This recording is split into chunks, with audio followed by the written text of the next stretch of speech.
Finally बच्चों, अर्धवार्षिक परीक्षा 2022-23 कक्षा 11 राजनीतिक विज्ञान पॉलिटिकल साइंस का जो असली पेपर है वो आपके मिल चुका है और इस पेपर को आपको अच्छे से तैयार करना है।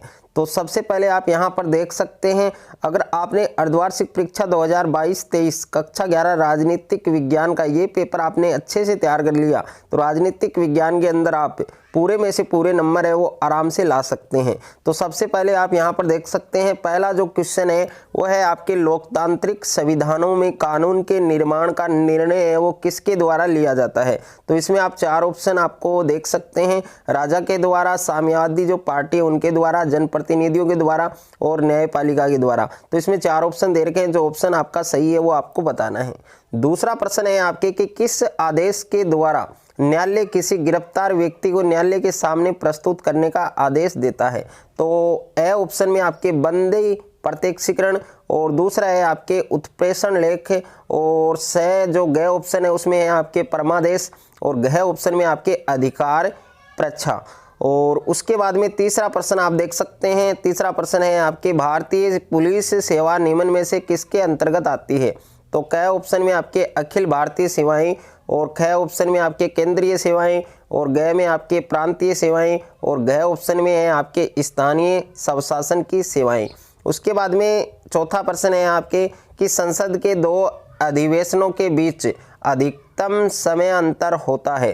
तो क ऑप्शन में 3 मास और ख ऑप्शन में 5 मास और स में आपके 1 वर्ष और घ में आपके 6 माह है। तो अच्छे से आपको ये वाला क्वेश्चन भी तैयार करना है। उसके बाद में पांचवा प्रश्न है आपके कि द रिपब्लिक पुस्तक है उसका लेखक है।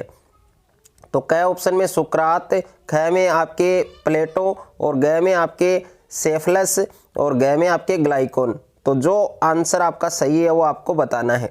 उसके बाद में नेक्स्ट है रिक्त स्थानों की पूर्ति करें। तो इसमें छठा प्रश्न है अधिकतर संविधान कुछ अधिकारों की रक्षा करते हैं। तो इस रिक्त स्थान में क्या आएगा वो आपको फिल करना है। सातवां है आपके संविधान में नीति निर्देशक तत्वों को किसके माध्यम से लागू करवाने की व्यवस्था नहीं की गई है। और आठवां प्रश्न है परिस्थितियों के मद्देनजर संविधान में दिए गए रिक्त स्थान दे रखा है कि निरंतर पुनः व्याख्या की जा रही है। और नौवां है रिक्त स्थान दे दिया गया है मेरा जन्म सिद्ध अधिकार है और मैं इसे लेकर रहूँगा। तो इसमें क्या आने वाला है वो आपको लिखना है। 10वां क्वेश्चन है फ्रांसीसी क्रांतिकारियों का नारा था स्वतंत्रता और रिक्त स्थान और भाईचारा। तो इस रिक्त स्थान में क्या आएगा वो फिल करना है। उसके बाद में निम्नलिखित में से सत्य और असत्य कथन है वो छांटने हैं आपको। तो यहाँ पर प्रश्न संख्या 11, 12, 13 और 14 इनको आप अच्छे से करें, इनमें कौन सा सत्य होगा कौन सा असत्य होगा। उसके बाद में अति लघुतरात्मक प्रश्न है। तो प्रश्न संख्या 15 है कि सामान्यतः मूल अधिकारों को कब सीमित किया जा सकता है। और प्रश्न संख्या 16 है कि निवारक नज़रबंदी किसे कहते हैं। और 17वां है आपके संसदीय कार्यपालिका वाले किन्हीं 2 देशों के नाम लिखिए। और 18वां है इसमें राज्यपाल की नियुक्ति किसके द्वारा की जाती है। और 19वां है द सैटानिक वर्सेस पुस्तक है उसके लेखक का आपको नाम लिखना है। उसके बाद में लघुतरात्मक प्रश्न है जिसमें प्रश्न संख्या 20 है कि समता के अधिकार में कौन कौन से अधिकार सम्मिलित हैं। और 21वां प्रश्न है भारत के राष्ट्रपति की स्थिति है उसको स्पष्ट करना है। और प्रश्न संख्या 22 है भारत में वास्तविक कार्यपालिका कौन है।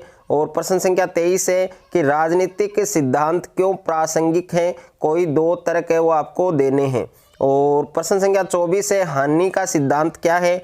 और प्रश्न संख्या 25 है आर्थिक समानता से क्या आशय है। और प्रश्न संख्या 26 है कि समानता को लोकतंत्र की आधारशिला क्यों कहा गया है। तो ये भी आपको बताना है। उसके बाद में निम्नात्मक प्रश्न है जिसमें प्रश्न संख्या 27 है कि भारतीय संसद के गठन और शक्ति है उनका वर्णन कीजिए। और 8वां में प्रश्न है भारत के प्रधानमंत्री की शक्तियों, कार्यों तथा स्थिति का विवेचन आपको करना है। और प्रश्न संख्या 28 है अधिकार किसे कहते हैं, इसकी विशेषताओं का वर्णन कीजिए। और 8वां में प्रश्न है भारतीय नागरिकता की समाप्ति कितने प्रकार से हो सकती है। उसके बाद में प्रश्न संख्या 29 है संविधान से आप क्या समझते हैं, हमें संविधान की क्यों आवश्यकता है। 8वां में है प्रश्न अभिव्यक्ति की स्वतंत्रता के संबंध में जॉन स्टुअर्ट मिल के विचार है उनको आपको स्पष्ट करना है। तो ये पूरा पेपर राजनीतिक विज्ञान कक्षा 11 का अर्धवार्षिक परीक्षा 2022-23 का मैंने आपको बताया है। अच्छे से आपको ये तैयार करना है। अगर वीडियो आपको अच्छा लगे तो वीडियो को आपको ज़्यादा से ज़्यादा शेयर करना है, वीडियो को ज़्यादा से ज़्यादा आपको लाइक करना है, और चैनल पर आप नए हैं तो चैनल को आप सब्सक्राइब कर लीजिए और साथ में नोटिफिकेशन बेल को प्रेस कर लीजिए ताकि इस प्रकार कक्षा 11 से संबंधित कोई भी वीडियो आपसे मिस ना हो।